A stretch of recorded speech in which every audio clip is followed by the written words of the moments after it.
खुलुमबाय लोगोफोर, गोजोन फुंबिलि बयनिसिमबो। नोंथांमोनखौ डियार ब्रह्म चेनेलाव गोदान भिडिअआव आरो फिन खेबसेबाव बयखौबो बरायनाय जाबाय। आं दिनै नोंथांमोननि सिगाङाव आरोबाव माखासे गोदान खौरां लानानै फैबावलायबाय। आसा खालामो नोंथांमोनहा खौरांखौ खोनासंनानै मोजां मोनगोन।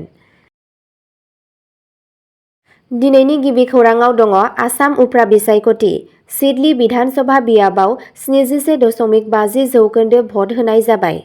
रिटार्निं मावख'गिरि जतिन बरानि बायदिब्ला 31 नं सिडली एसटि बियाबाव उफ्रा बिसायख'थिया मैया बुधबाराव गोजोनै जोबदोंमोन, जेराव बेलासिनि 5 रिंगासिम 71.50% भट होनाय जादों होनना खौराङाव मिथिनो मोननाय जादों। बेराफारसेथिं सामुगुरि नं 88 भट होनाया 78.10%। 77 नं बेहालि जथाय भट होनाया 73.70%। 32 नं बङाइगावआव जथाय भट होनाया 72.10%। धलाई नं 11 आव जथाय भट होनाया 72%। बिसायख'थिया फुंनि 7 रिंगायाव जागायदोंमोन, जेराव बियाबनि गुबुन गुबुन भट मिरुफोराव भट होग्राफोरा थाब सारि जानानै दंमोन, जाय सुबुंखान्थियारि खान्थिनि फारसे गोख्रों गोसो गुदुं दिन्थिदोंमोन। भारतारि माहारियारि कंग्रेस (आइएनसि)नि बिजाथि सन्जीव वारी, जाय चिरांनि रुनिखाता गोजौसिन गेजेर फरायसालिनि भट मिरुआव गावनि भट होदोंमोन, फिथाइनि सायाव मिजिं थिदों। गावनि बिसिजों लोगोसे वारीआ बुंदोंमोन, "आं मिजिं थिदों आरो फोथायथि दं दि सिडलीनि सुबुंफोरा आंनि सायाव फोथायगोन। दिनै नुनो मोननाय गोबां मददआ आंनि बिनायसानि सायाव रायजो-राजानि फोथायथिनि रोखा नेरसोन।" एनडिएजों मदद होजानाय इउपिपिएल दोलोनि बिजाथि निर्मल कुमार ब्रह्मआ मोन 120 पलिं सेन्टार भबानिपुर एलपि स्कुलाव भट होयो। फारसेथिं बिपिएफनि बिजाथि सुध्द कुमार बसुमतारिया 950 नं खासिकत्रा एलपि स्कुल भट मिरुआव भट होयो। सानैबो बिजाथिफोरा देरहानायनि खाबुनि सायाव फोथायनाय फोरमायदों। इउनाइटेड पिपल्स पार्टी लिबारेल इउपिपिएलनि बिटिआरनि गाहायनि गाहाय नेहाथारि आरो राजखान्थियारि बोसोनगिरि माधव चन्द्र सेत्रीआबो चिरांनि गुरुभाषा गोजौसिन गेजेर फरायसालि भट मिरुआव गावनि नखरजों लोगोसे भट होनाय हाबाफारियाव बाहागो लादोंमोन। सेत्रीआ ओनसोलनि मोजां आबहावाखौ नोजोर होदोंमोन, जाय बिटिआर गोजोन गोरोबथाजों लाबोनाय गोजोन आरो दिदोमथिनि थाखाय गोबां भट होग्रा सुबुंफोरनि मुं होदों। रायजो-राजाफोरा खुसि आरो बिसोरो गोबां अनजिमायाव भट होनो ओंखारबोदों। गोजोन गोरोबथाया ओनसोलाव दिदोमथि लाबोदों आरो सुबुंफोरा इयुननि बागै मिजिं थिदों, बिथाङा बुंदोंमोन। उफ्रा बिसायख'थिनि थाखाय गं 273 भट मिरुफोर फसंनाय जादों, जेराव गं 33 स्टेशनफोरखौ बिसोरनि सांग्रांथिनि थाखाय गोनांथार होनना सिनायथिनाय जादोंमोन। बे बियाबनि भट होग्राफोरनि अनजिमाया सा 2,17,183, जेराव सा 1,07,894 हौवा भट होग्रा आरो सा 1,09,283 आइजो भट होग्रा आरो सा 4 थामथि आथोननि भट होग्राफोर दं। बिसायख'थिखौ मोजाङै खुंफुंनो थाखाय सा 1,224 बिसायख'थि मावख'गिरिफोरनि मोनसे हानजा थिसननाय जादोंमोन। उफ्रा बिसायख'थिखौ मोजाङै नोजोर होनाय जादों। मोन्नैबो गाहाय दोलोआ गोबां बादायलायनाय बियाबाव देरहागोन ना रोखा होनना बुंदों। बादायलायनायनि उनावबो भट होनायनि गोजोनै जोबथाया सिडलीआव गोख्रों सुबुंखान्थियारि गोसोखौ दिन्थियो आरो गावसोरनि राजखान्थियारि इयुनखौ महर होनो थाखाय रायजो-राजानि रादायखौ दिन्थियो। नैथि खौराङाव दङ आसाम उफ्रा बिसायख'थि सामागुरि भट मिरुआव कंग्रेस मावथिफोरा बिजेपिनि बिजाथिखौ होबथादों होनना अजद होदों। आसाम उफ्रा बिसायख'थिनि समाव सामागुरिनि 2 नं भट मिरुआव दुंहाव थासारि सोमजियो, जेब्ला कंग्रेस मावथिफोरा बिजेपिनि बिजाथि दिप्लु रन्जन शर्माखौ भट मिरुआव हाबनायाव हेंथा होदोंमोन। कंग्रेस पलिं एजेन्ट आहमेद आलीजों लोब्बा थानाय बे जाथाया उफ्रा बिसायख'थिनि गोजौ थाखोनि आबहावाखौ दाजाबदेरदों। नुगिरिफोरा फोरमायो दि हेंथा सोमजिदोंमोन मानोना शर्माया कुहुमथुलि गामिनि बुथसिम सौहैनो नाजादों, जेराव आलीआ गावनि हाबनायखौ होबथानो थाखाय साबजाथावै आखु दिन्थिदोंमोन। सौग्रावलायनाया बिजेपि आरो कंग्रेस मददगिरिफोरनि गेजेराव जेंनाखौ बांहोदों। मोन्नैबो हानजाया बिसायख'थि बिखान्थियाव जाथावना हेंथाफोरनि सायाव जिंगा फोरमायदों। जाथायनि उनाव ओनसोलारि बिबानगिरिफोरा गोख्रैनो फिननाय होदोंमोन। थासारिखौ मोजाङै लाखिनो आरो भट होनाया गोजोनै सोलिबाय थानायखौ थि खालामनो थाखाय ओनसोलाव उफ्रा रैखाथि मावथिफोरखौ थिसनदों होनना सुलुंनिफ्राय मिथिनो मोननाय जादों। थामथि खौराङाव दङ बङाइगावआव सासे सुबुङा लाइमोन फालांगियारिखौ बुथारदों। 2 नबेम्बरखालि आसामनि बङाइगाव जिल्लानि खरगपुर ओनसोलाव सासे 23 बोसोर बैसोनि लाइमोन फालांगिरिखौ सासे सुबुङा गाज्रियै गाग्लोबदों। गिबि रिपर्टनि बायदिब्ला थैनाय सनजित साहा मुंनि सुबुंखौ आधर्रेआ गोबौ हाथियारजों गाग्लोबदोंमोन। कुचबिहार जिल्लानि बकिरहाटनि थागिबि साहाया ओनसोलारि हाथायाव फिथाइ-सामथाइनि फालांगि खालामबाय थानाय समाव खरगपुर सालबराव गावनि बिमायनि न'आव थागासिनो दंमोन। बे सोमोनांथाव बुथारनाया बै समाव जादोंमोन जेब्ला बे ओनसोलनिनो थागिरि अधरैया साहाखौ गोबौ हाथियारजों गाग्लोबदोंमोन, जायनि फिथाइ महरै सासे गिख्रंथाव जिउ खहा जादों। बे हाबानि थांखिया दासिमबो रोखा नङा।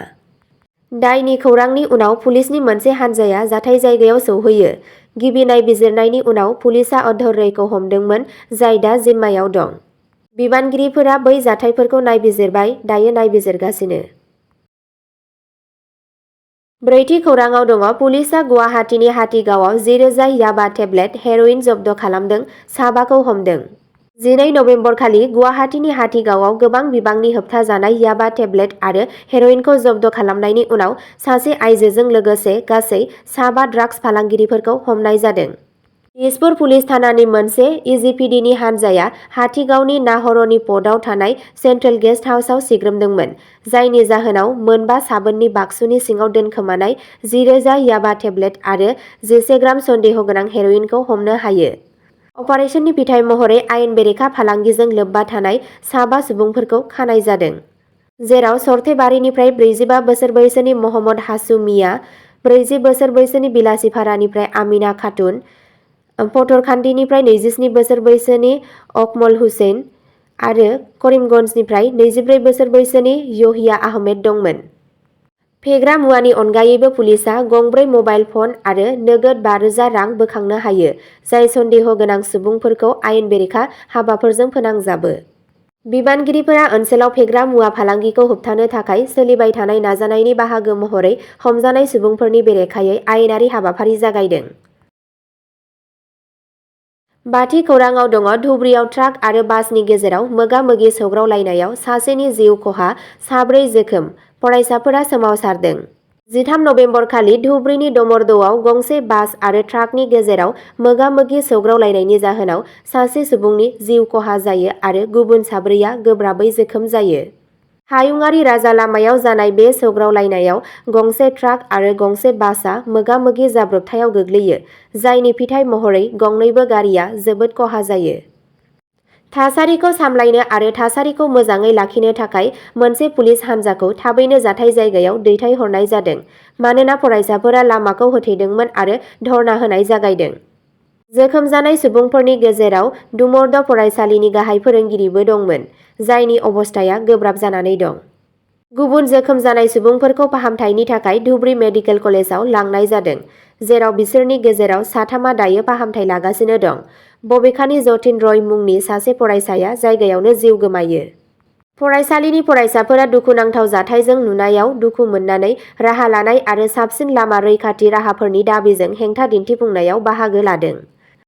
बिबानगिरिफोरा सौग्रावनायनि जाहोनखौ नायबिजिरगासिनो दं। फारसेथिं पुलिसनि आखाय होनायनि उनाव होबथानायखौ जोबनायाव बोखारनाय जादोंमोन। 6थि खौराङाव दङ बङाइगावआव गोख्रों भट होनायनि गेजेराव एमपि फणिभूषण चौधुरीया एजेपिनि देरहागोना रोखा होनना बुंदों। बङाइगाव बिधान सभानि उफ्रा बिसायख'थिनि भट होनाया बारानिफ्राय बारा जाबाय थानाय समाव बरपेटानि एमपि फणिभूषण चौधुरीया गावनि भटखौ होयो आरो बिजेपि जथाय हानजाजों मदद होजानाय एजेपि बिजाथिनि थाखाय थिरांथायारि देरहानायनि सायाव फोथायनाय फोरमायो। भट होखांनायनि उनाव चौधुरीया बुंदोंमोन दि गाहाय जुजिनाया कंग्रेसनिफ्राय फैगोन, नाथाय फोथायदोंमोन दि मोजां भट होग्राफोरा देरहानायखौ रोखा खालामगोन। गुबै बादायलायनाया जोंनि एजेपिनि बिजाथि आरो कंग्रेसनि गेजेराव। जुदि भट होग्राफोरनि बाहागो लानाया सिगांनि ट्रेन्डफोरखौ दिन्थियो अब्ला जों फ्राय 40,000 भटनि फारागथियाव देरहानायनि मिजिं थिदों, चौधुरीया बुंदोंमोन। बे समावनो बिजेपि दैदेननाय गोरोबथानि थाखाय एजेपिनि बिजाथि आरो फणिभूषण चौधुरीनि बिसि दीप्तिमयी चौधुरीयाबो उफ्रा बिसायख'थियाव गावनि भटखौ होयो। बिथांनि बिनायसाया मख'जाथाव नोजोर बोनो हादोंमोन मानोना बे बियाबाव बिसायख'थिनि बादायलायनायाव सांग्रां बाहागो लानाय आरो गोबां बाहागो लानाय नुनो मोनो। बिसायख'थिनि मावख'गिरिफोरा दिदोमै भट होग्रा हाबाफारिनि फोरमायथि होदोंमोन, जाय जानो हाथाव गोबां भट होनायनि इसारा दं। 7थि खौराङाव दङ गुवाहाटी पुलिसआ साइबार थगायनाय नेटवार्कखौ फोजोबस्रांदों। गं 31 मबाइल फन, गं 36 एटिएम कार्ड जब्द खालामदों। साइबार थगायनाय सिन्डिकेटनि सायाव सोलिबाय थानाय नायबिजिरनायाव मोनसे गेदेर जाफुंसारनाय। गुवाहाटी नोगोरमानि गरसुक पुलिस थानानि इन्सपेक्टर मयुरजित गगैनि दैदेननायाव मोनसे पुलिस हान्जाया एप'ल' एक्सेल केयार देहा फाहामसालिनि साखाथिनि बरागावआव मोनसे लजआव सिग्रोमदोंमोन आरो सा 15 सुबुंफोरखौ सोंनाय फिन्नायनि थाखाय हमदोंमोन। Talukdar hotel and lodge, Bamunpara road, बरागावआव सिग्रोमनायाव साइबार थगायग्राफोरनि मोनसे हान्जा मोननो हादों, जाय मुले बेंक एकाउन्ट सामलायनायजों लोगोसे गोबां दाय गोनां खामानिफोराव लोब्बा दंमोन। बे एकाउन्टखौ साइबार दायनिगिरिफोरजों लुथिजानाय रांखौ सन्देह गैयै भुगिनांनायफोरनिफ्राय दैथायहरनो थाखाय बाहायनाय जादोंमोन। बे गसरखौ साइबार पिएस केस नं 2624 US 61-318-4 316-2-333 BNS 2023 नि सिङाव रेजिस्टार खालामनाय जादों। गिबि नायबिजिरनायाव मिथिनो मोनो दि दायनिगिरि सुबुंफोरा गोनांथि गोनां सुबुंफोरखौ नोजोर होदोंमोन, बिसोरखौ कारेन्ट एबा सेभिंस बेंक एकाउन्ट खुलिनो थाखाय फोथायहोदोंमोन। बिसोरो गासैबो सोमोन्दो गोनां बेंकिं खाख्रिफोर जेरै पासबुक, एटिएम कार्ड आरो चेकबुकफोरखौ मोनगोन, बेनि बदलै मोनसे मोजां मुलाम्फानि समायखिरा लागोन। बैफोर फोरमानलाइफोरखौ बुथुमखांनायनि उनाव हान्जाया बेफोरखौ साइबार दायजों लोब्बा थानाय गुबुन मोनसे हान्जानो गथायगोन। बेबादि खुलिनाय मोनफ्रोम एकाउन्टआ थगायग्राफोरखौ 1 लाख रां मोनदोंमोन, जेराव एकाउन्ट लाग्राया लेनदेन खालामनाय गासै बिबांनि 20% मोनदोंमोन। 8थि खौरांआव दङ आसाम उफ्रा बिसायख'थि, सामागुरियाव हिंसा, इभिएस गाज्रि आरो जोखोम जानायनि रिपर्ट। बुधबारनि फुंबिलियाव उफ्रा बिसायख'थिनि थाखाय मोनबा बियाबफोराव बिसायख'थि जानायनि उनाव सामागुरि बिधान सभा बियाब एलएसीआव भट होनाय हाबाफारिनि समाव सासे गोर्बोआव थानाय आइजोआ जोखोम जानायजों लोगोसे हिंसायारि जाथाय आरो इलेक्ट्रनिक भटिं मेसिन (ईवीएम) गाज्रि जानायनि खौरां ओंखारदों। बाजिआ गावनि पलिं बुथ नं 53 आव सासे गोर्बोआव थानाय आइजोआ भट होनो थाखाय सारि जानानै नेबाय थानाय समावनो जोखोम जायो होनना मिथिनो मोननाय जादों। होंगो दोंगोआव नारसिननाय आरो दावराव दावसिनि जाहोनाव आइजोआ दुखु मोनदोंमोन, जायनि जाहोनाव बिथांजोआ गोब्राब थासारियाव दं। बे समनिफ्रायनो बिथांजोखौ गोख्रै फाहामथायनि थाखाय नगाव मेडिकेल कलेज हस्पिटालाव लांनाय जादों। बे समावनो पलिं बुथ 89 आरो 90 आ दावराव दावसि सोमजियो, जेराव बिजेपि मावथिफोरनि सायाव भट होनाय खान्थिखौ हेंथा होनायनि दाय होनाय जादों। दाय होनायफोराव कंग्रेस मावथिफोरखौ गाग्लोबनाय आरो पुलिस मावख'गिरिफोरखौ गाग्लोबनायबो दंमोन। थासारिनि फिन्नाय महरै पुलिसआ साखोन-सिखोन लाखिनो थाखाय रैखाथिखौ बांहोदों आरो भट होनाया मोजाङै सोलिबाय थानायखौ थि खालामदों। पलिं बुथ 99 आव मोनसे ईवीएम गाज्रि जानाया दिनै फुंआव भट होनाय हाबाफोरखौ हेंथा होदोंमोन। ईवीएमखौ मोनसे गोदान जुन्थिजों सोलायनाय जादोंमोन, जाय फुंनि 10 रिंगासोआव सौफैदों, जायनि जाहोनाव भट होग्राफोरनि गेजेराव अरायथा नङै गोनो गोथो आरो रागा जोंनाय सोमजिदों। बेनि अनगायैबो कंग्रेस एमपि रकिबुल हुसैनआ अजद होदों दि बिजेपि मावथिफोरा मंगलबारनि मोनायाव बिथांनि न'नि बायजोआव ज' जादोंमोन आरो गुन्डागिरिफोर खालामदोंमोन। बिथाङा नगाव सदर पुलिस थानायाव मोनसे गसर थिसनदोंमोन जेराव बिसोरखौ सिगिनाय, सिगि-सोंग' खालामनाय आरो गाज्रि राव बाहायनायनि दाय होदों। खौरांगिरिफोरनि सिगाङाव मोनसे बिबुंथियाव हुसैनआ जाथायनि मोनसे भिडिअ' दिन्थिखांनायनि उनाव बुङो, जुदि बेबादिनो सोलिबाय थायोब्ला आं राजखान्थिखौ आबुङै नागारगोन। बिथाङा बेखौबो मुंख'दोंमोन दि बिथाङा बे आयदानि सायाव गावनि साननायखौ फोरमायनानै फुंनि 1 रिंगायाव गिबि मन्थ्रि हिमन्त बिश्व शर्मानो खौरां दैथायहरदोंमोन।